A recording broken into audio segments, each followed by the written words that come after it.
Hi అండి, అందరికీ నమస్కారం. Welcome to my channel. ఈ వీడియోలో తెలంగాణ ప్రభుత్వ ఉద్యోగ పెన్షనర్లకు సంచలన నిర్ణయం అండి. పెండింగ్లో ఉన్న 4 డిఏ బకాయిలు తక్షణమే చెల్లింపులు. దాని గురించిన పూర్తి సమాచారం అయితే ఈ వీడియోలో ఉంది. వీడియోని ఎక్కడే కానీ స్కిప్ చేయకుండా ఎండ్ వరకు చూడండి, అప్పుడే పూర్తి ఇన్ఫర్మేషన్ అర్థమవుతుంది. వీడియోకి ఒక లైక్ చేయండి ఫ్రెండ్స్. వీడియోలోకి వెళ్ళిపోదాం. ఫ్రెండ్స్, విషయానికి వచ్చినట్లయితే పెన్షనర్ల పొరపాటు, సీఎం మొండి వైఖరి వీడాలి, మా సమస్యలు పరిష్కరించాలి, మంత్రి సిఎస్ చుట్టూ తిరిగినా పనులు కావటం లేదు, పెండింగ్ డిఏల కోసం పెన్షనర్ల జేఏసీ నిరసన, కలెక్టర్లలో ఆందోళన, 30న ఇందిరా పార్క్ వద్ద దీక్ష. ప్రజాపాలన అంటూ సీఎం రేవంత్ రెడ్డి గొప్పలు చెప్పుకోవటమే కానీ ఎక్కడా క్షేత్రస్థాయిలో కనిపించడం లేదని తెలంగాణ ప్రభుత్వ పెన్షనర్ల జేఏసీ నాయకులు ఆగ్రహం వ్యక్తం చేశారండి.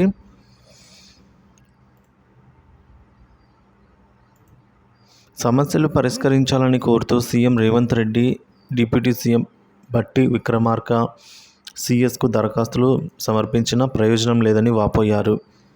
రాష్ట్ర వ్యాప్తంగా సోమవారం అన్ని కలెక్టరేట్ల ఎదుట పెన్షనర్ల జేఏసీ సభ్యుల నల్ల బ్యాడ్జీలు ధరించి ఆందోళనలు చేపట్టారు.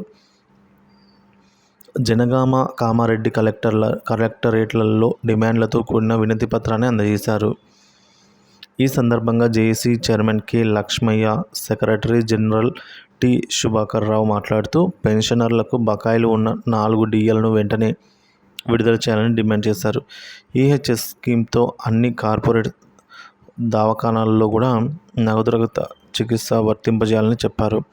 ప్రతి జిల్లాలో 2 వెల్నెస్ సెంటర్లు, హైదరాబాద్లో 10 వెల్నెస్ సెంటర్లు ఏర్పాటు చేసి వైద్యులు, మందులను అందుబాటులో ఉంచాలని కోరారు. గత ప్రభుత్వం మంజూరు చేసిన ఐఆర్ 5% కనీసం 20% పెంచాలని డిమాండ్ చేశారు. 398 నిర్ణీత వేతనంతో పనిచేసే రిటైర్డ్ అయిన స్పెషల్ టీచర్లకు నోషనల్ ఇంక్రిమెంట్లు ఇస్తామని సీఎం రేవంత్ రెడ్డి గతంలో మాటిచ్చారని, దాన్ని నిలబెట్టుకోవాలని కోరారు. పెన్షనర్లకు రాష్ట్ర స్థాయిలో డైరెక్టరేట్ను ఏర్పాటు చేయాలని కోరారు. తెలంగాణ ఉద్యమంలో ప్రభుత్వ పెన్షనర్లు క్రియాశీలకంగా పాల్గొన్నారని, వారందరినీ గుర్తించి ఇన్సెంటివ్ ఇచ్చి గౌరవించాలని చెప్పారు. కాంగ్రెస్ ప్రభుత్వం రిటైర్డ్ ఉద్యోగుల సమస్యల పరిష్కారంలో చూపుతున్న నిర్లక్ష్యాన్ని ఎండగట్టేందుకు 30న రాష్ట్ర కమిటీ ఆధ్వర్యంలో హైదరాబాద్లోని ఇందిరా పార్క్ వద్ద మౌన దీక్ష చేపడతామని వీరు తెలిపారండి. రాష్ట్ర వ్యాప్తంగా ఉన్న 2 లక్షల మంది పెన్షనర్లు ఇందులో పాల్గొంటారని కూడా ఈ మేరకు సమాచారం ఫ్రెండ్స్.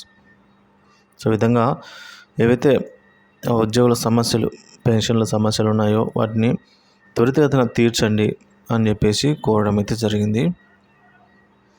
మంత్రి సిఎస్ చుట్టూ తిరిగినా కూడా పనులు కావడం లేదు. అందుకే సీఎం మొండి వైఖరి వీడాలి, సమస్యలు పరిష్కరించాలి, లేదంటే ఉద్యమం బాట తప్పదు అని అయితే చెప్తున్నారు.